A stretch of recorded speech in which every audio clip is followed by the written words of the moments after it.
എന്നെ നന്നായി അറിയും, എന്നെ നന്നായി പുലർത്തും എന്റെ പ്രാണനായകനേശു. എന്നെ നന്നായി അറിയും, എന്നെ നന്നായി പുലർത്തും എന്റെ പ്രാണനായകനേശു. അമ്മയോ മരിക്കുമ്പോൾ, അപ്പൻ താലോലിക്കുമ്പോൾ എന്നെ നാഥൻ വഴി നടത്തും.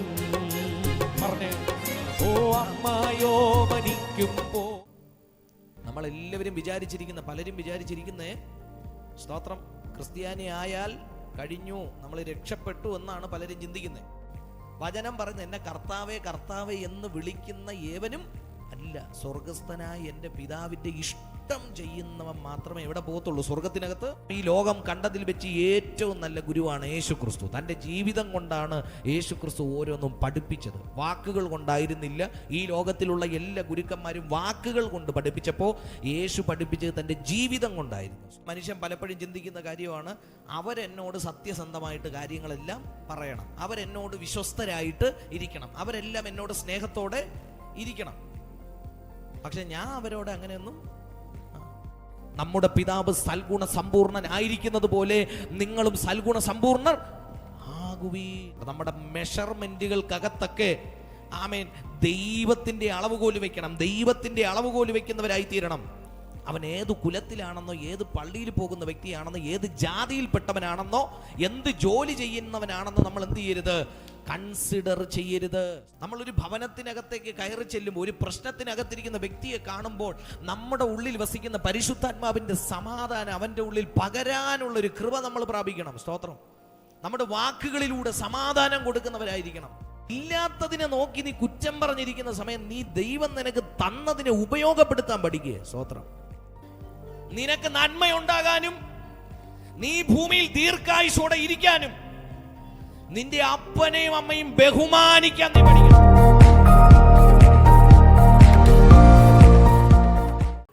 ആകയാൽ നിങ്ങളുടെ സ്വർഗീയ പിതാവ് സൽഗുണപൂർണനായിരിക്കുന്നത് പോലെ നിങ്ങളും സൽഗുണപൂർണർ ആകുവിൻ. അനുഗ്രഹിക്കപ്പെട്ട കർത്താവായ യേശു ക്രിസ്തുവിൻ്റെ തിരുവായി മൊഴിഞ്ഞുള്ള അനുഗ്രഹീത പ്രഭാഷണത്തിൽ നിന്നുള്ളൊരു ഭാഗമാണ് നമ്മൾ കഴിഞ്ഞ നാളുകളിലായിട്ട് ചിന്തിച്ചു കൊണ്ടിരിക്കുന്നത്. ഈ വചനങ്ങളെ നമ്മൾ ചിന്തിക്കുമ്പോഴൊക്കെ നമ്മൾ ഈ വചനം പഠിക്കുന്നത് എന്തിനാണ്? ആമേൻ, സ്തോത്രം. ബൈബിളിനകത്ത് എഴുതി വെച്ചിരിക്കുന്നു, അതുകൊണ്ട് നമ്മൾ വായിച്ച് കേൾക്കുന്നു എന്നുള്ളതല്ല. അത് നമ്മുടെ ജീവിതത്തിനകത്ത് പ്രാവർത്തികമാക്കുവാൻ, ദൈവത്തിൻ്റെ ഇഷ്ടം ഈ ഭൂമിയിൽ ചെയ്യുവാൻ നമ്മൾ വെറും ക്രിസ്ത്യാനികളെന്ന് പേരുകൊണ്ട് മാത്രം കാര്യമില്ല. ക്രിസ്ത്യാനികളെന്ന് പേർ പറയുവാൻ വേണ്ടിയിട്ടല്ല, നമ്മൾ കർത്താവിൻ്റെ ഇഷ്ടം ചെയ്യുവാൻ വേണ്ടി ദൈവഹിതം എന്താണെന്ന് ഈ നാളുകളിൽ നമ്മൾ രുചിച്ചറിയുന്നവരാണ്. അതിനുവേണ്ടി നമ്മുടെ ഹൃദയത്തെ ഒരുക്കുവാൻ കർത്താവ് നമ്മെ സഹായിക്കട്ടെ. ഒരു ക്രിസ്ത്യാനിയായെന്ന് പേരുകൊണ്ട് പറഞ്ഞതുകൊണ്ടോ, ഒരു ക്രിസ്തീയ കുടുംബത്തിൽ ജനിച്ചതുകൊണ്ടോ കാര്യമായില്ല. കാരണം യേശു ക്രിസ്തു പറഞ്ഞത് ഇങ്ങനെയാണ്, എന്നോട് കർത്താവേ കർത്താവേ എന്ന് പറയുന്നവൻ ഏവനുമല്ല, പിന്നെയോ സ്വർഗസ്ഥനായ എൻ്റെ പിതാവിൻ്റെ ഇഷ്ടം ചെയ്യുന്നവനത്രേ സ്വർഗരാജ്യത്തിൽ എന്ത് ചെയ്യുന്നത്, കടക്കുന്നത്. അപ്പം നമ്മളിവിടെ വന്നിരിക്കുന്നത് എന്തിനു വേണ്ടിയിട്ടാണ്? ദൈവത്തിൻ്റെ ഇഷ്ടം എന്താണെന്ന് തിരിച്ചറിയാൻ വേണ്ടിയിട്ടാണ്. സ്തോത്രം. നമ്മളെല്ലാവരും വിചാരിച്ചിരിക്കുന്ന, പലരും വിചാരിച്ചിരിക്കുന്നേ, സ്തോത്രം, ക്രിസ്ത്യാനി ആയാൽ കഴിഞ്ഞു, നമ്മൾ രക്ഷപ്പെട്ടു എന്നാണ് പലരും ചിന്തിക്കുന്നത്. എന്നാൽ വചനം പറയുന്നത് എന്നാന്ന് ചോദിച്ചാൽ, കപ്പിയാരായതുകൊണ്ട് സ്വർഗത്തിൽ പോകാൻ പറ്റൂല, സെക്രട്ടറി ആയതുകൊണ്ട് സ്വർഗത്തിൽ പോകാൻ പറ്റൂല, ട്രഷറർ ആയതുകൊണ്ട് പറ്റൂല, പാസ്റ്റർ ആയതുകൊണ്ട് സ്വർഗത്തിൽ പോകാൻ പറ്റൂല. സ്വർഗത്തിൽ പോകണമെങ്കിൽ എന്തോ ചെയ്യണം? കർത്താവിൻ്റെ വചനം എന്ത് ചെയ്യണം?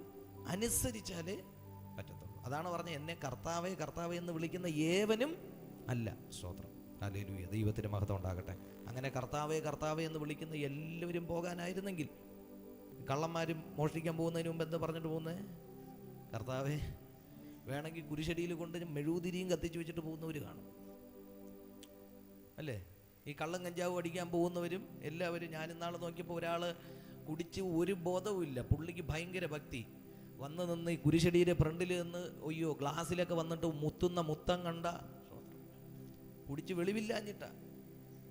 വചനം പറയുന്നത്, എന്നെ കർത്താവേ കർത്താവേ എന്ന് വിളിക്കുന്ന ഏവനും അല്ല, സ്വർഗസ്ഥനായ എൻ്റെ പിതാവിൻ്റെ ഇഷ്ടം ഇഷ്ടം ചെയ്യുന്നവൻ മാത്രമേ എവിടെ പോകത്തുള്ളൂ? സ്വർഗത്തിനകത്ത് പോകത്തുള്ളൂ. അതുകൊണ്ട് എങ്ങനെയാണ് പോകാൻ പറ്റുന്നത് എന്ന് ദൈവവചനത്തിനകത്ത് എഴുതി വെച്ചിട്ടുണ്ട്. ആ വചനമാണ് നമ്മൾ പഠിക്കുന്നത്. അത് പഠിക്കുക മാത്രമല്ല, കേൾക്കുക മാത്രമല്ല, പ്രസംഗിക്കുക മാത്രമല്ല, ആ വചനം നമ്മുടെ ജീവിതത്തിനകത്ത് പ്രാവർത്തികമാക്കുവാനും അതിലൂടെ സ്വർഗരാജ്യത്തിൽ കടക്കുന്നവരായി തീരുവാനും കർത്താവ് നമ്മെ സഹായിക്കട്ടെ. നമ്മൾ കഴിഞ്ഞ ദിവസങ്ങളിൽ ചിന്തിക്കുകയായിരുന്നു, മനുഷ്യർ നിങ്ങൾക്ക് ചെയ്യണമെന്ന് നിങ്ങൾ ആഗ്രഹിക്കുന്നത് നിങ്ങൾ അവർക്ക് ചെയ്യുവിൻ. സ്തോത്രം. നമ്മുടെ എല്ലാ മനുഷ്യരുടെയും ആഗ്രഹമാണ്, ആമേൻ, മറ്റുള്ളവർ നമ്മളോട് എങ്ങനെ ഇടപെടണം എന്നുള്ളത് നമുക്കൊരാഗ്രഹമുണ്ട്. സ്തോത്രം.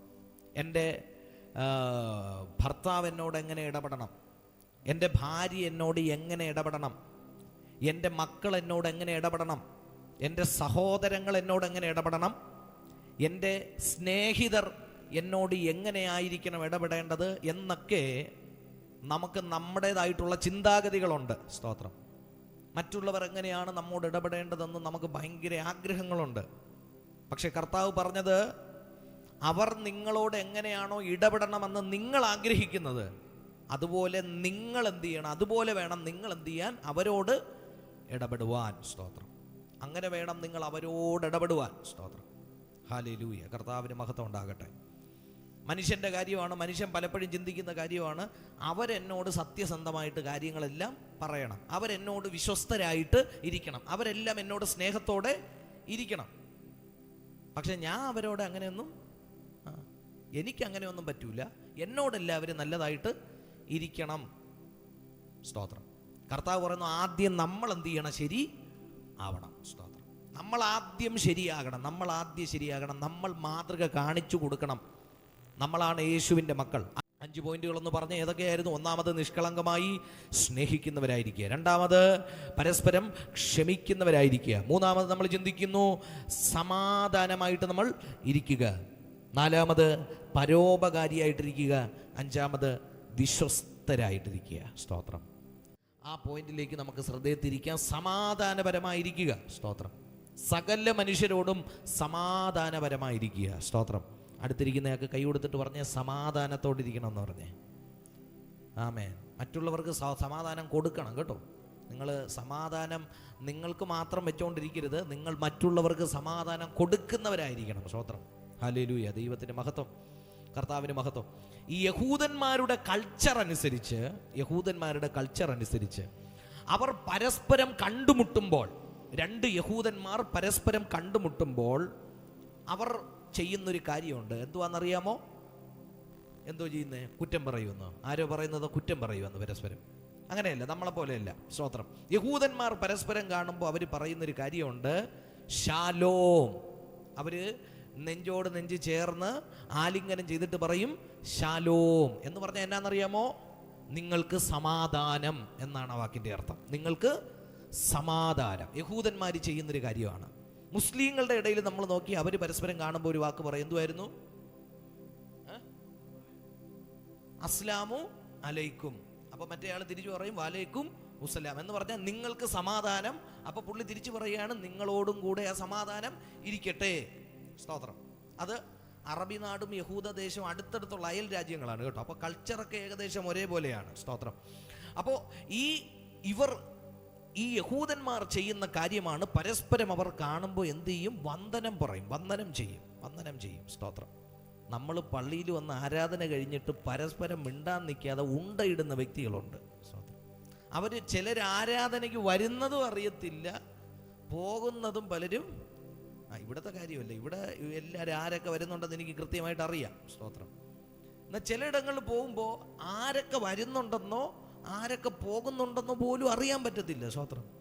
ആമേൻ. ചിലർ ആരാധന തുടങ്ങി, ആരാധന പകുതിയാകുമ്പോൾ എന്ത് ചെയ്യും? കയറി വന്ന് പതിയെ പിറകിൽ വന്ന് ഇരിക്കും. ആരാധന തീർന്ന ആശീർവാദം പറയുന്നതിന് മുമ്പേ ആളവിടെ നിന്ന് എന്ത് ചെയ്യും? ഉണ്ടയിടും. സ്തോത്രം. എനിക്കൊരു സംശയമുണ്ട്, ഇനി കള്ളന്മാരും വല്ലോ ആണോ ഇങ്ങനെ വന്നിട്ട് പോകുന്നേ? ഇത് വല്ല ഈ പിടികിട്ടാ പുള്ളികൾ വല്ലോ ആണോ എന്ന് എനിക്കൊരു ഡൗട്ടുണ്ട്. എൻ്റെ ദൈവമക്കളോട് ഞാൻ പറയുന്നു, നിങ്ങൾ ആരാധനയ്ക്ക് കടന്നു വന്നാൽ കുറഞ്ഞ പക്ഷം നിങ്ങളുടെ അടുത്തിരിക്കുന്ന നമ്മുടെ കൂട്ടു സഹോദരങ്ങളെയൊക്കെ കൈ കൊടുത്ത് സുഖമായിട്ടിരിക്കുന്നു എന്നൊക്കെ ചോദിക്കണം. എന്തുണ്ട് വിശേഷം എന്നൊക്കെ ചോദിക്കണം. സ്തോത്രം. അവരോടൊന്നും നിങ്ങൾ മിണ്ടിയില്ലെങ്കിലും നിങ്ങളുടെ പാസ്റ്ററിനോട് നിങ്ങൾ വന്നൊരു സ്തോത്രം പറഞ്ഞിട്ട് എന്ത് ചെയ്യണം? പോകണം. ആ ഒരു മര്യാദയെങ്കിലും അങ്ങനെയെങ്കിലും ചെയ്യണം കേട്ടോ. അത് നമ്മുടെ ഒരു ശീലമാക്കി എടുക്കണം. സ്തോത്രം. നമ്മളും അതുപോലെ എന്ത് ചെയ്യണമെന്നറിയാം, മറ്റുള്ള മനുഷ്യരോട് സമാധാനമുള്ളവരായിരിക്കണം. സ്തോത്രം. കർത്താവിന് മഹത്വം. മലയാളികളെങ്ങാനും ആയിരുന്നേ, മലയാളികളുടെ കാര്യം പിന്നെ പ്രത്യേകിച്ച് പറയേണ്ട കാര്യമില്ലല്ലോ. സ്തോത്രം. നമ്മളല്ലേ, നമുക്കറിയാമല്ലോ നമ്മളെങ്ങനെയാണെന്ന്. ദൈവത്തിന് മഹത്വം ഉണ്ടാകട്ടെ. ഫ്രണ്ട് പല്ലുകൊണ്ട് ചിരിക്കാനും പുറകിലത്തെ പല്ലുകൊണ്ട് എനിക്ക് വെച്ചിട്ടുണ്ട്. അതാണ് മലയാളികൾ. ഫ്രണ്ടിൽ നിന്ന് നോക്കുന്നവൻ വിചാരിക്കും എന്തൊരു സന്തോഷം, എന്തൊരു സ്നേഹമാണെന്നറിയാവോ. ആളിനെ നേരിട്ട് കാണുമ്പോൾ, ഒരു വ്യക്തിയെ നേരിട്ട് കാണുമ്പോൾ എന്നാ സന്തോഷവും സ്നേഹമാണെന്നറിയാമോ. ആ മനുഷ്യനൊന്ന് അപ്പുറത്തോട്ട് പോകുമ്പോൾ അത്രയും കുറ്റം പറയുന്ന ആളുകളുണ്ട്. സ്തോത്രം. അങ്ങനെയുള്ള ആൾ ഞാൻ പലരും നിങ്ങൾ കണ്ടിട്ടില്ല, കുന്നത്തുകാരിൽ അങ്ങനെയുള്ളവരില്ല, ഞാൻ അങ്ങനെയുള്ളവരെ കണ്ടിട്ടുണ്ട്. പക്ഷെ ഞാൻ ചിന്തിച്ചിട്ടുണ്ട്, എൻ്റെ ദൈവമേ ഇവർക്കിത് എങ്ങനെ കഴിയുന്നു. സ്തോത്രം. ഹല്ലേലൂയ. ദൈവത്തിന് മഹത്വം. ഇപ്പൊ കൂടെ നിന്നവനെ അപ്പുറത്തോട്ട് മാറി നിന്നിട്ട് പറയാണ് അവ ആളാരെന്ന് നമുക്കറിയാമോ, അവ ആള് വേറെയാണ്. സ്തോത്രം. ഇങ്ങനെ പറയുന്ന പുള്ളികളുണ്ട്. സ്തോത്രം. ദൈവത്തിന് മഹത്വം. കർത്താവിന് മഹത്വം. അടുത്തിരിക്കുന്നവർക്കൊന്ന് കൈ കൊടുത്തേ. സമാധാനമാണോ എന്ന് ചോദിച്ചേ. സ്തോത്രം. സ്തോത്രം. ആമേ. സ്തോത്രം. എനിക്ക് ഭയങ്കര സന്തോഷമുണ്ട്. നിങ്ങളൊക്കെ പരസ്പരം കൈ കൊടുക്കുന്നു, ചിരിക്കുന്നു. പുറകൊണ്ട് ഇറുക്കരുത്, പുറകുകൊണ്ട്. നേരത്തെ പറഞ്ഞതുപോലെ.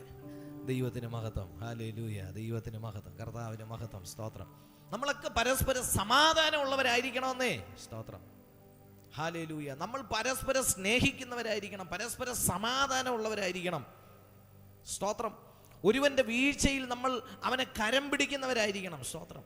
ഹല്ലേലൂയ. കർത്താവിന് മഹത്വം ഉണ്ടാകട്ടെ. നമ്മളൊരു ഭവനത്തിനകത്തേക്ക് കയറി ചെല്ലുമ്പോൾ, ഒരു പ്രശ്നത്തിനകത്തിരിക്കുന്ന വ്യക്തിയെ കാണുമ്പോൾ നമ്മുടെ ഉള്ളിൽ വസിക്കുന്ന പരിശുദ്ധാത്മാവിൻ്റെ സമാധാനം അവൻ്റെ ഉള്ളിൽ പകരാനുള്ളൊരു കൃപ നമ്മൾ പ്രാപിക്കണം. സ്തോത്രം. നമ്മുടെ വാക്കുകളിലൂടെ സമാധാനം കൊടുക്കുന്നവരായിരിക്കണം. ഒന്നുമില്ലെങ്കിൽ വീട്ടിനകത്ത് മറ്റുള്ളവർക്കെങ്കിലും സമാധാനം കൊടുക്കണം കേട്ടോ. സ്തോത്രം. ചിലർ വീട്ടിനകത്തുള്ളവർക്ക് ഒരു സമാധാനവും കൊടുക്കൂല. കർത്താവിന് മാത്രം. സ്തോത്രം. അങ്ങനെയുള്ളവരുണ്ട്. പാസ്റ്ററെ കാണുന്നത് പോലെയൊന്നുമല്ല, ഒരു സമാധാനവും തരൂല. ഒരു സമാധാനവും ഇല്ല. എല്ലാ മനുഷ്യരോടും സമാധാനമുള്ളവരായിരിക്കണം. ആരോടും അടിയുണ്ടാക്കാൻ ചെല്ലരുത്. എന്നെ കേൾക്കുന്ന എല്ലാവരോടും ഞാൻ പറയുകയാണ്, ഒറ്റ മനുഷ്യൻ അടുത്ത മനുഷ്യരോട് അടിയുണ്ടാക്കാൻ ചെല്ലരുത്. സ്തോത്രം. എല്ലാ മനുഷ്യരോടും നമ്മൾ പോകുന്നിടത്ത് സമാധാനത്തെ കൊണ്ടുപോകണം. സ്തോത്രം. ഏതെങ്കിലും കുടുംബത്തിനകത്ത് കടന്നു ചെല്ലുമ്പോൾ അവിടെ പ്രശ്നത്തോടെ ഇരിക്കുന്നവരാണെങ്കിൽ, ബുദ്ധിമുട്ടിനകത്ത് സമാധാനം നഷ്ടപ്പെട്ടിരിക്കുന്നവരാണെങ്കിൽ, നമ്മളെ കാണുമ്പോൾ അവർക്ക് സമാധാനം കിട്ടണം. സ്തോത്രം. നമ്മളുടെ ഒരു ഇടപെടൽ അവർക്ക് സമാധാനം ഉളവാക്കുന്നതായിരിക്കണം. കാടിനകത്ത് പോകുമ്പോൾ കണ്ടിട്ടുണ്ട്, അവിടെ വെച്ചിട്ടുണ്ട്, നിങ്ങൾ കാട്ടുതീ എന്ത് ചെയ്യുക, സൂക്ഷിക്കുക. ഒരു ചെറിയ തീയുടെ ഒരു കൊള്ളി മതി, ആ കാട് മുഴുവൻ എന്ത് ചെയ്യും, കത്തും അല്ലേ. അങ്ങനെ നമ്മൾ തീക്കൊള്ളികളായിട്ട് മാറരുത്. നമ്മൾ സമാധാനം കൊടുക്കുന്നവരായിരിക്കണം. സ്തോത്രം. അവിടെ നിന്ന് അധികം പറയുന്നില്ലേ. അടുത്ത പോയിന്റിലേക്ക് ഞാൻ പോവുകയാണ്.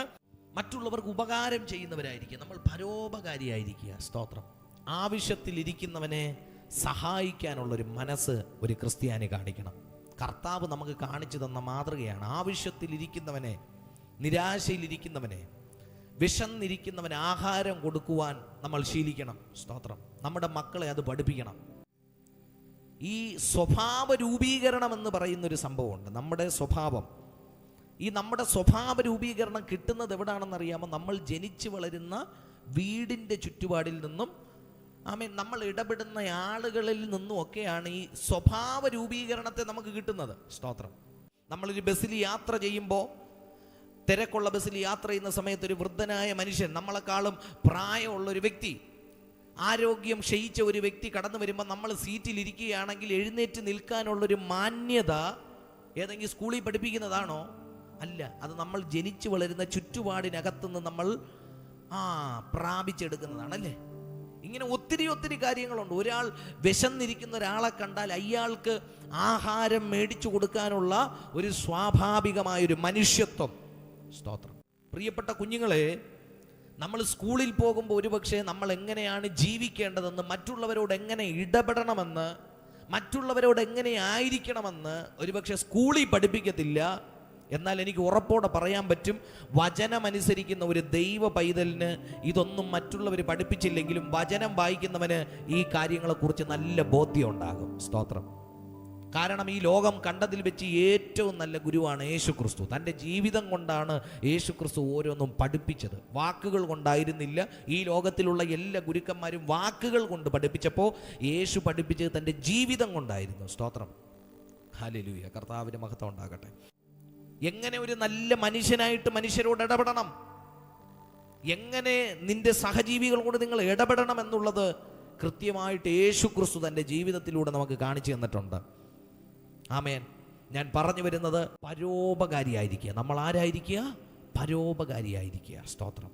നിങ്ങളുടെ അടുക്കലുള്ള ഒരു വ്യക്തിയെ നിങ്ങൾക്ക് മാനുഷികമായി അവൻ്റെ ഇല്ലായ്മയിൽ, അവൻ്റെ തകർച്ചയിൽ, അവൻ്റെ ഇല്ലായ്മയിൽ നിങ്ങൾക്ക് അവനെ സഹായിക്കാൻ കഴിഞ്ഞാൽ അതിനെ ദൈവം നീതിയായിട്ട് കണക്കിടുവെന്ന. സ്തോത്രം. എല്ലാ സാഹചര്യവും എല്ലാ നന്മയും ദൈവം നിനക്ക് തന്നിട്ട് അടുത്ത് വിശന്നിരിക്കുന്നവനെ കാണുവാൻ നിനക്ക് കഴിഞ്ഞില്ലെങ്കിൽ, അടുത്ത് ഉടുപ്പില്ലാതിരിക്കുന്നവനെ നമുക്ക് കാണാൻ കഴിഞ്ഞില്ലെങ്കിൽ, സ്തോത്രം, നമ്മുടെ ആരാധന കൊണ്ട് വലിയ ഒരു ഗുണവും ഉണ്ടാകത്തില്ല കേട്ടോ. സ്തോത്രം. നമ്മുടെ പിതാവ് സൽഗുണ സമ്പൂർണനായിരിക്കുന്നത് പോലെ നിങ്ങളും സൽഗുണ സമ്പൂർണർ ആകുവീൻ. കർത്താവിന് മഹത്വം ഉണ്ടാകട്ടെ, ദൈവത്തിന് മഹത്വം ഉണ്ടാകട്ടെ, ദൈവത്തിന് മഹത്വം ഉണ്ടാകട്ടെ. സ്തോത്രം, സ്തോത്രം. അപ്പൊ ചിലർ ചോദിക്കും, പാസ്റ്ററെ ആരെയൊക്കെ സഹായിക്കാൻ പറ്റും? ചിലരങ്ങനെയാണ്, സഹായിക്കും. ആരെ സഹായിക്കുമെന്നറിയാമോ? അവരുടെ ഒരു സ്റ്റാറ്റസിനൊക്കെ ഒത്തവരാണെങ്കിൽ അവരെന്ത് ചെയ്യും? ഒരു കൈ സഹായിക്കും. എൻ്റെ ചിറ്റപ്പൻ്റെ മോനാണെങ്കിൽ ഞാനൊന്ന് സഹായിക്കും. എൻ്റെ കുടുംബക്കാരനാണെങ്കിൽ, എൻ്റെ കൂടെ നിൽക്കുന്ന വ്യക്തിയാണെങ്കിൽ ഞാനവനെ സഹായിക്കും. നമ്മൾ ബാങ്കിൽ പോയാലും അങ്ങനെയാണ്. ബാങ്കിൽ പോകുമ്പോൾ അവരെന്നാ ചോദിക്കും? നിങ്ങൾക്ക് പൈസ തരാം. പൈസ തരണമെങ്കിൽ അതിന് പുറപ്പായിട്ട് നിങ്ങൾ എന്ത് ചെയ്യണം? വസ്തുവിൻ്റെയോ നിങ്ങളുടെ ജോലിയുടെ സാലറി സർട്ടിഫിക്കറ്റോ ഇതൊക്കെ എന്ത് ചെയ്യണം? ഞങ്ങൾക്ക് തരണം. സ്തോത്രം. പല ക്രിസ്ത്യാനികളും ഇന്ന് ബാങ്കായിട്ടാണ് പ്രവർത്തിച്ചുകൊണ്ടിരിക്കുന്നത്. സ്തോത്രം. പലരും പലിശയ്ക്ക് കൊടുക്കുന്ന ആളുകളുണ്ട്. സ്തോത്രം. ബൈബിൾ സംബന്ധമായി നോക്കി നമുക്ക് പലിശയ്ക്ക് കൊടുക്കാൻ ഒരു നിയമവും ഇല്ല കേട്ടോ. പലിശയ്ക്ക് കൊടുക്കാൻ പാടില്ല, ദ്രവ്യം പലിശയ്ക്ക് കൊടുക്കാൻ പാടില്ല. കർത്താവിന് മഹത്വം ഉണ്ടാകട്ടെ. കയറി വന്നുകൊണ്ട് ഞാനങ്ങ് പറയുക. അപ്പം നമ്മൾ കടം കൊടുക്കുമ്പോൾ നമ്മൾ എന്ത് നോക്കുമെന്നറിയും? നമ്മുടെ തുല്യ അളവിലുള്ളവരാണോ, അല്ലെങ്കിൽ നമുക്ക് മുകളിലുള്ളവരാണോ? അങ്ങനെയൊക്കെ ഉള്ളവർ നമ്മളോട് ഒരാവശ്യം പറഞ്ഞാൽ നമുക്ക് അവരെ സഹായിക്കാൻ ഭയങ്കര ഇൻട്രസ്റ്റാണ് അല്ലേ? സ്തോത്രം. പക്ഷെ അങ്ങനെയല്ല ചെയ്യേണ്ടത്. യേശു ക്രിസ്തു പറഞ്ഞ വാക്കുകൾ നമ്മൾ ശ്രദ്ധിക്കണം. എന്തുവാണെന്നറിയാമോ? ഒന്ന് വായിക്കാമോ? നമ്മൾ ഇപ്പോൾ വായിച്ചു വന്ന വാക്യത്തിൻ്റെ അവിടെ തന്നെയാണ്. മത്തായി എഴുതിയ സുവിശേഷം അതിൻ്റെ 5-ാം അധ്യായത്തിൻ്റെ 45-ാമത്തെ വാക്യം ഒന്ന് വായിക്കാമോ? 45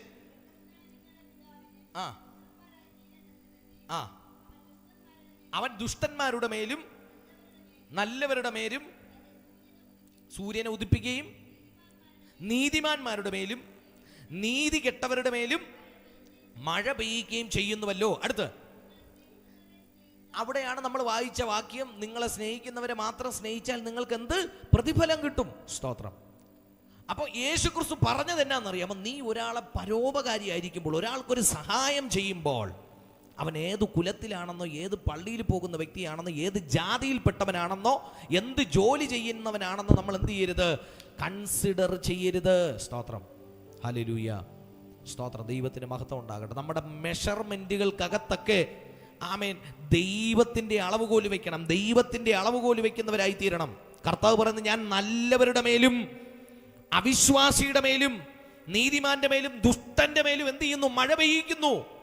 ഈ ലോകത്തിലുള്ള ഈ മെറ്റീരിയൽ ബ്ലെസ്സിങ്സ് ദൈവം ദുഷ്ടന്മാരുടെ മേലും നല്ലവന്മാരുടെ മേലും ഒരുപോലെ എന്ത് ചെയ്തിരിക്കുകയാണ്?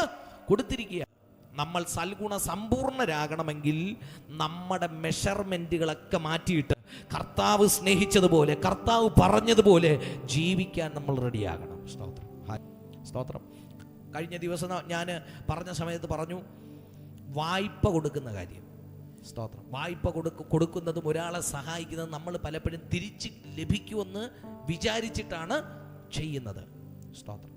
എന്നാൽ വചനത്തിൽ അങ്ങനെ ഇല്ലെന്ന് ഞാൻ പറഞ്ഞല്ലേ. പക്ഷെ അന്ന് വചനം എടുത്ത് കാണിക്കാൻ പറ്റിയില്ല. സ്തോത്രം. വചനം കാണിച്ചു തരാം. ലൂക്കോസ് എഴുതിയ സുവിശേഷം 6-ാം അധ്യായത്തിന്റെ 34 തൊട്ട് വായിച്ചു. 6-ാം അധ്യായത്തിന്റെ 34, 6-ാം അധ്യായത്തിന്റെ 34 തൊട്ട് വായിച്ചു.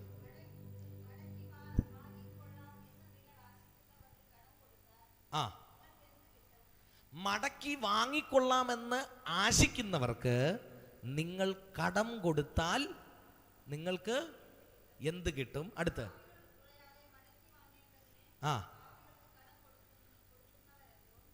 പാപികൾ അഥവാ ദൈവത്തെ അറിയാത്തവരുണ്ടല്ലോ, സ്തോത്രം, അവരും കുറയാതെ തന്നെ തിരിച്ചു മേടിക്കാൻ വേണ്ടി അവരും പാപികൾക്ക് എന്ത് ചെയ്യുന്നു? വായ്പ കൊടുക്കുന്നു. അടുത്ത്, നിങ്ങളോ ശത്രുക്കളെ സ്നേഹിപ്പിൻ, അവർക്ക് നന്മ ചെയ്യുവിൻ, ഒന്നും പകരം ഇച്ഛിക്കാതെ.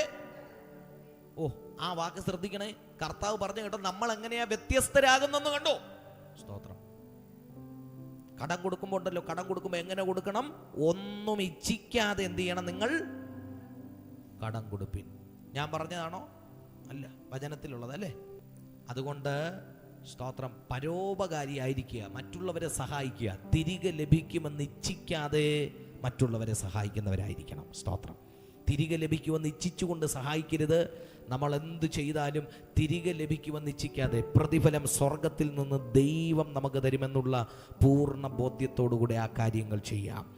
ആമേൻ. അഞ്ചാമത്തെ കാര്യം, അവസാനത്തെ പോയിന്റിലേക്ക് നമ്മൾ വരികയാണ്. വിശ്വസ്തരായിരിക്കുക. സ്തോത്രം. വിശ്വസ്തരായിരിക്കുക. ദൈവത്തിന് മഹത്വം ഉണ്ടാകട്ടെ. നമ്മൾ ആരായിരിക്കണം? വിശ്വസ്തന്മാരായിരിക്കണം. കർത്താവ് നോക്കുന്നത് പ്രസിദ്ധന്മാരെയല്ല, കർത്താവ് നോക്കുന്നത് വിശ്വസ്തന്മാരെയാണ്. സ്തോത്രം. കർത്താവിന് മഹത്വം ഉണ്ടാകട്ടെ. യേശു പറഞ്ഞ ഒരു ഉപമ നമ്മൾ കാണുന്നു. 3 മനുഷ്യർക്ക് 3 വിധത്തിൽ താലന്തുകൾ ഡിവൈഡ് ചെയ്ത് കൊടുക്കുന്നത് നമ്മൾ കാണുന്നുണ്ട്. 3 വിധത്തിൽ താലന്തുകൾ കൊടുക്കുന്നുണ്ട്. ഒരുവന് 5 താലന്ത് കൊടുത്തു, ഒരുവന് 2 താലന്ത് കൊടുത്തു, ഒരുവന് 1 താലന്ത് കൊടുത്തു. സ്തോത്രം. ഈ താലന്തുകൾ വ്യാപാരം ചെയ്യാൻ വേണ്ടിയിട്ടാണ് കൊടുത്തത്. സ്തോത്രം. യജമാനൻ താലന്തുകൾ അവർക്ക് കൊടുത്തപ്പോൾ അത് വ്യാപാരം ചെയ്യാൻ വേണ്ടിയിട്ടാണ് കൊടുത്തത്. എന്നാൽ 5 കിട്ടിയവൻ എന്ത് ചെയ്തെന്നറിയാമോ? 5 കൂടെ അവൻ വ്യാപാരം ചെയ്ത് 5 കൂടെ നേടി. സ്തോത്രം. ഒരുവന് 2 താലന്ത് കൊടുത്തു, അവനും വ്യാപാരം ചെയ്ത് 2 താലന്തും കൂടെ നേടി. എന്നാൽ ഒരു മനുഷ്യനാകട്ടെ 1 താലന്ത് ലഭിച്ച ഒരുത്തനുണ്ടായിരുന്നു. സ്തോത്രം. അവൻ എന്ത് ചെയ്തെന്നറിയാം? അവൻ വ്യാപാരം ചെയ്യുന്ന സമയം മറ്റുള്ളവരെ നോക്കി അസൂയപ്പെട്ടുകൊണ്ടിരുന്നു. അവന് വ്യാപാരം ചെയ്യാൻ സമയം കിട്ടിയില്ല. അവൻ യജമാനന്റെ കുറ്റം പറഞ്ഞുകൊണ്ട് നടന്നു. അവൻ എത്ര കൊടുത്തു? 5 കൊടുത്തു. മറ്റവൻ എത്ര കൊടുത്തു? 2 കൊടുത്തു. എനിക്ക് 1. ഞാൻ അങ്ങേരെ കുറിച്ച് അങ്ങനെയല്ല വിചാരിച്ചത്. അയാൾ കള്ളൻ, ദുഷ്ടൻ. അന്ന് തൊട്ട് പുള്ളിയുടെ ജോലി മറന്നിട്ട് പുള്ളി സ്പെഷ്യലായിട്ടൊരു ജോലി ചെയ്തു. പുള്ളി കാണുന്നവരോടെല്ലാം ഈ യജമാനെ കുറിച്ച് കുറ്റം പറയാൻ തുടങ്ങി. സ്തോത്രം. എടാ, ദൈവം നിനക്ക് തന്നതിനെ, ഇല്ലാത്തതിനെ നോക്കി നീ കുറ്റം പറഞ്ഞിരിക്കുന്ന സമയം നീ ദൈവം നിനക്ക് തന്നതിനെ ഉപയോഗപ്പെടുത്താൻ പഠിക്കുക. സ്തോത്രം. എനിക്ക് അത് തന്നില്ല, ഇത് തന്നില്ല. ചിലരുടെ വീട്ടിൽ പോയാലേ ഈ പരാതികൾ കേട്ട് കേട്ട് നമ്മൾ മടുക്കും. സ്തോത്രം. ചിലർക്ക് അങ്ങ് പരാതികളോട് പരാതികളാണ്. ഇല്ലായ്മയെ കുറിച്ച് പറഞ്ഞു നമ്മൾ ഈ ഇല്ലായ്മ പറയുന്നത് നിർത്തിയിട്ട് ദൈവം നമുക്ക് തന്ന സാധ്യതകളെ കുറിച്ച് നമ്മൾ സംസാരിക്കുന്നവരായിരിക്കണം. സ്തോത്രം. എന്തൊക്കെ ദൈവം തന്നു നമ്മുടെ ജീവിതത്തിൽ. നമ്മൾ വിശ്വസ്തരായിരിക്കണം. എവിടെയൊക്കെ വിശ്വസ്തരായിരിക്കണം? നമ്മുടെ ജോലിയിൽ നമ്മൾ വിശ്വസ്തരായിരിക്കണം. എഫേസ്യ ലേഖനം 6-ാം അധ്യായം അതിൻ്റെ 5 മുതൽ വായിക്കുമ്പോൾ നമ്മൾ കാണുന്നു, ജോലിയിൽ നമ്മൾ വിശ്വസ്തരായിരിക്കണം. നമ്മുടെ ജോലി ചെയ്യുന്ന സ്ഥലത്ത്, നമ്മുടെ ഉപജീവന മേഖലയിൽ നമ്മൾ വിശ്വസ്തരായിരിക്കണം. മനുഷ്യരോട് നമ്മൾ വിശ്വസ്തരായിരിക്കണം.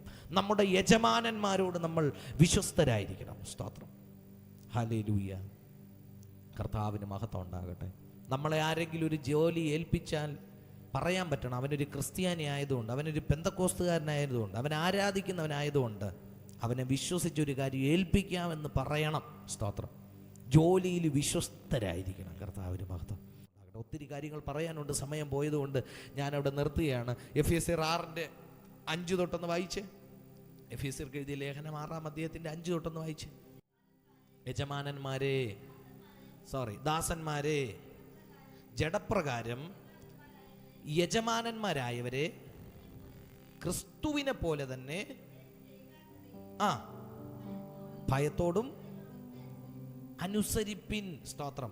ആ പാരഗ്രാഫ് നമ്മൾ ഏകദേശം 9-ാമത്തെ വാക്യം വരെ നമ്മൾ വായിക്കുമ്പോൾ നമ്മൾ കാണുന്ന കാര്യം, നമ്മൾ ജോലി സ്ഥലങ്ങളിൽ വിശ്വസ്തരായിരിക്കണം. സ്തോത്രം. അവിടെ നമ്മൾ വായിച്ചത് ഈ തൊഴിലാളികളോട് പറയുകയാണ്, നിങ്ങൾ യജമാനന്മാർക്ക് എന്ത് ചെയ്യണം? കീഴടങ്ങിയിരിക്കണം, അനുസരണമുള്ളവനായിരിക്കണം. താഴോട്ട് 9-ാമത്തെ വാക്യം ഒന്ന് വായിച്ചേ. 9-ാമത്തെ വാക്യം. അതിന്റെ മുകളിൽ 8-ാമത്തെ വാക്യം വായിച്ചേ. ദാസനോ സ്വതന്ത്രനോ അറിയുന്നുവല്ലോ.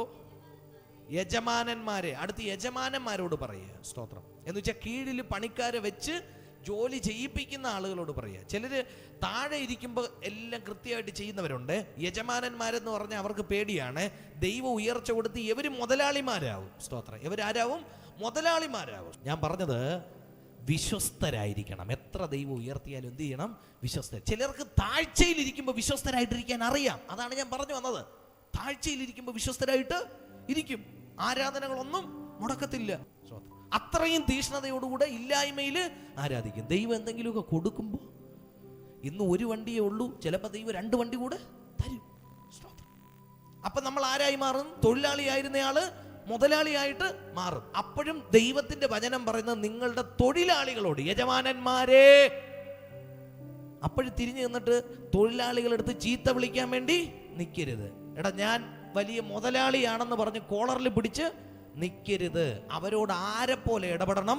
എടാ, ദാസനും യജമാനനും ദൈവത്തിന്റെ മുമ്പിൽ ഒരുപോലെയാണെന്ന് വെച്ച് നിന്റെ താഴെ ജോലി ചെയ്യുന്ന വ്യക്തിയായാലും നിന്റെ മുകളിൽ ജോലി ചെയ്യുന്ന വ്യക്തിയായാലും ആരെയും വേർതിരിച്ച് കാണാതെ അവരെ ഒരുപോലെ കാണാൻ ദൈവം നമ്മെ സഹായിക്കട്ടെ. ഹല്ലേലൂയ. കർത്താവിന് മഹത്വം, ദൈവത്തിന് മഹത്വം. ഞാനിവിടെ കൊണ്ട് നിർത്തുക. വിശ്വസ്തരായിരിക്കുക. നമ്മെ ദൈവം ആക്കി വെച്ചിരിക്കുന്നിടത്ത് വിശ്വസ്തരായിരിക്കുക. ഒരു കാര്യം കൂടെ പറഞ്ഞ് ഞാൻ നിർത്തുക. കുടുംബ ബന്ധങ്ങൾക്കകത്ത് നമ്മൾ വിശ്വസ്തരായിരിക്കണം. ദൈവം നമുക്ക് തന്നിട്ടുള്ള കുടുംബ ബന്ധങ്ങൾക്കകത്ത്, സ്തോത്രം, നമ്മുടെ ഫാമിലി ലൈഫിനകത്ത് ഒരു നല്ല അപ്പനായി, വിശ്വസ്ത അമ്മയായി, വിശ്വസ്തയായ മക്കളായി വിശ്വസ്തയോടെ ജീവിക്കാൻ നമ്മൾ പഠിക്കണം. സ്തോത്രം. കർത്താവിന് മഹത്വം. ആ 6-ാമത്തെ അധ്യായത്തിന്റെ 1-ാമത്തെ വാക്യം ഒന്ന് വായിച്ചേ. മക്കളെ, കണ്ടോ, ഈ ബൈബിൾ എന്ന് പറയുന്നത് നമുക്ക് തുല്യം വയ്ക്കാനില്ലാത്ത പുസ്തകമാണ്. എങ്ങനെയാണ് ജീവിക്കേണ്ട A to Z കാര്യം ഇതിനകത്ത് പഠിച്ചിട്ടുണ്ട്. സ്തോത്രം. അതുകൊണ്ട് കല്യാണം കഴിയാൻ പോകുന്നവരൊക്കെ ബൈബിൾ വായിച്ച് പഠിക്കണം. സ്തോത്രം. കർത്താവിന് മഹത്വം. എങ്ങനെയാണ് ജീവിക്കേണ്ടത്? ഇനിയിപ്പോ കല്യാണം കഴിഞ്ഞവരും ബൈബിൾ വായിച്ച് പഠിക്കണം. സ്തോത്രം. വയസ്സായവരും ബൈബിൾ വായിച്ച് പഠിക്കണം. കുഞ്ഞു കുട്ടികളും ബൈബിൾ വായിച്ച് പഠിക്കണം. എങ്ങനെയാണ് ഈ ലോകത്ത് ജീവിക്കേണ്ടതെന്നും എങ്ങനെയാണ് സ്വർഗം വരെ നിനക്ക് എത്തിച്ചേരാൻ പറ്റുന്നതെന്നും കൃത്യമായിട്ട് അടയാളപ്പെടുത്തിയ ഒറ്റ പുസ്തകമേ ഉള്ളൂ. അത് ഈ ബൈബിളാണ്. സ്തോത്രം. കർത്താവിന് മഹത്വം ഉണ്ടാകട്ടെ. അവിടെ പറയുക, കുഞ്ഞുങ്ങളോട് പറയുക, മക്കളെ, നിങ്ങളുടെ അമ്മയപ്പന്മാരെ കർത്താവിൽ അനുസരിപ്പീൻ. അത് ന്യായമല്ലോ. അടുത്ത്, നിനക്ക് നന്മയുണ്ടാകാനും നീ ഭൂമിയിൽ ദീർഘായുസ്സോടെ ഇരിക്കാനും നിന്റെ അപ്പനെയും അമ്മയും ബഹുമാനിക്കാൻ നീ പഠിക്കണം. സ്തോത്രം. കർത്താവിന് മഹത്വം. താഴോട്ട് വായിക്കുമ്പോൾ അവരോട് മാത്രമല്ല പറയുന്നത്. താഴോട്ടൊന്ന് വായിച്ചേ. പിതാക്കന്മാരെ, സ്തോത്രം, നിങ്ങളുടെ മക്കളെ കോപിപ്പിക്കാതെ കർത്താവിന്റെ ബാലശിക്ഷയിലും പത്യ ഉപദേശത്തിലും പോറ്റി വളർത്തുവിൻ. സ്തോത്രം. അപ്പൻ എങ്ങനെയായിരിക്കണം? മക്കൾ എങ്ങനെയായിരിക്കണം? വീട്ടിൽ ജോലി ചെയ്യുന്നവൻ എങ്ങനെയായിരിക്കണം? എല്ലാ തരത്തിലും എങ്ങനെയാണ് ജീവിതം ക്രമീകരിക്കേണ്ടതെന്ന് കൃത്യമായിട്ട് ബൈബിളിനകത്ത് പറഞ്ഞിട്ടുണ്ട്. വചനം പറയുന്നത് നമ്മൾ വിശ്വസ്തരായിരിക്കണം. ഹല്ലേലൂയ. ഭൂമിയിൽ നമ്മൾ മറ്റുള്ളവരുടെ മുമ്പിൽ വിശ്വസ്തരായിരിക്കണം. 5 പോയിന്റ് ഞാൻ പറഞ്ഞു. 1-ാമത്, നമ്മൾ നിഷ്കളങ്കമായി സ്നേഹിക്കുന്നവരായിരിക്കുക. മനഃപൂർവ്വമായി നമ്മൾ മറ്റുള്ളവരോട് ക്ഷമിക്കുന്നവരായിരിക്കുക. 3, സമാധാനമായിരിക്കുക. 4-ാമത് നമ്മൾ പറഞ്ഞു പരോപകാരിയായിരിക്കുക. 5-ാമത് നമ്മൾ പറഞ്ഞു വിശ്വസ്തരായിരിക്കുക. കണ്ണുകളെ അടയ്ക്കാം, നമുക്ക് പ്രാർത്ഥിക്കാം. ഞങ്ങളുടെ സ്വർഗത്തിലെ നല്ല പിതാവേ, അനുഗ്രഹിക്കപ്പെട്ട നല്ല ദിവസത്തിനായി സ്തോത്രം ചെയ്യുന്നു. അങ്ങയുടെ വചനത്തിൽ നിന്ന് ഞങ്ങൾക്ക് ചിന്തിക്കുവാൻ ദൈവം നൽകി തന്ന അനുഗ്രഹിക്കപ്പെട്ട അവസരത്തിനായി സ്തോത്രം. കടന്നു വന്ന ദൈവമക്കളെ ദൈവം അനുഗ്രഹിക്കണം. അവരുടെ കഷ്ടങ്ങളിൽ ഏറ്റവും അടുത്ത തുണയായി ദൈവ സാന്നിധ്യം അനുഭവിപ്പാൻ ഇടയാക്കണമെന്ന് പ്രാർത്ഥിക്കുന്നു. ഞങ്ങൾ ചിന്തിച്ച വചനങ്ങൾ ഞങ്ങളുടെ ജീവിതത്തിൽ പ്രാവർത്തികമാക്കുന്നവരായി, യേശുവിൻ്റെ ശിഷ്യന്മാരെന്നും ദൈവത്തിൻ്റെ മക്കളെന്നും അറിയപ്പെടുന്നവരായി തീരുവാൻ ദൈവാത്മാവ് ഞങ്ങളെ സഹായിക്കണമേ. യേശു ക്രിസ്തുവിൻ നാമത്തിൽ തന്നെ പിതാവേ, ആമേൻ. എന്നെ നന്നായി അറിയും, എന്നെ നന്നായി പുലർത്തും എൻ്റെ പ്രാണനായകനേശു. അമ്മയോ മനിക്കുമ്പോൾ അപ്പൻ താലോലിക്കുമ്പോൾ എന്നെ നാഥൻ വഴി നടത്തും. അമ്മയോ മനിക്കുമ്പോൾ അപ്പൻ താലോലിക്കുമ്പോൾ എന്നെ നാഥൻ വഴി നടത്തും. പാടാം. എന്നെ നന്നായി അറിയും, എന്നെ നന്നായി പുലർത്തും എന്റെ പ്രാണനായകനേശു. എന്നെ നന്നായി അറിയും, എന്നെ നന്നായി പുലർത്തും എന്റെ പ്രാണനായകനേശു. അമ്മയോ മനിക്കുമ്പോൾ അപ്പൻ താലോലിക്കുമ്പോൾ എന്നെ നാഥൻ വഴി നടത്തും. പറഞ്ഞേ. ഓ അമ്മയോ മനിക്കുമ്പോൾ അപ്പൻ താലോലിക്കുമ്പോൾ എന്നെ നാഥൻ വഴി നടത്തും. കാൽക്കല്ലിൽ തട്ടാതെ ഞാൻ വീണു പോകാതെ തൻ ദൂതരുണ്ട് കാവലായി. കാൽക്കല്ലിൽ തട്ടാതെ ഞാൻ വീണു പോകാതെ തൻ ദൂതരുണ്ട് കാവലായി. ഉള്ളം കരത്തിലെന്നെ വാഹിച്ചിരിക്കുന്നതാ എനിക്കേതും ഭയമേയില്ല. ആമേ. ഉള്ളം കരത്തിലെന്നെ വരച്ചിരിക്കുന്നതാ എനിക്കേതും ഭയമേയില്ല. എന്നെ നന്നായി അറിയും, എന്നെ നന്നായി പുലർത്തും എന്റെ പ്രാണനായകനേശു. എന്നെ നന്നായി അറിയും, എന്നെ നന്നായി പുലർത്തും എന്റെ പ്രാണനായകനേശു. അമ്മയോ മനിക്കുമ്പോൾ അപ്പൻ താലോലിക്കുമ്പോൾ എന്നെ നാഥൻ വഴി നടത്തും. ആമേൻ. അമ്മയോ മനിക്കുമ്പോൾ അപ്പൻ താലോലിക്കും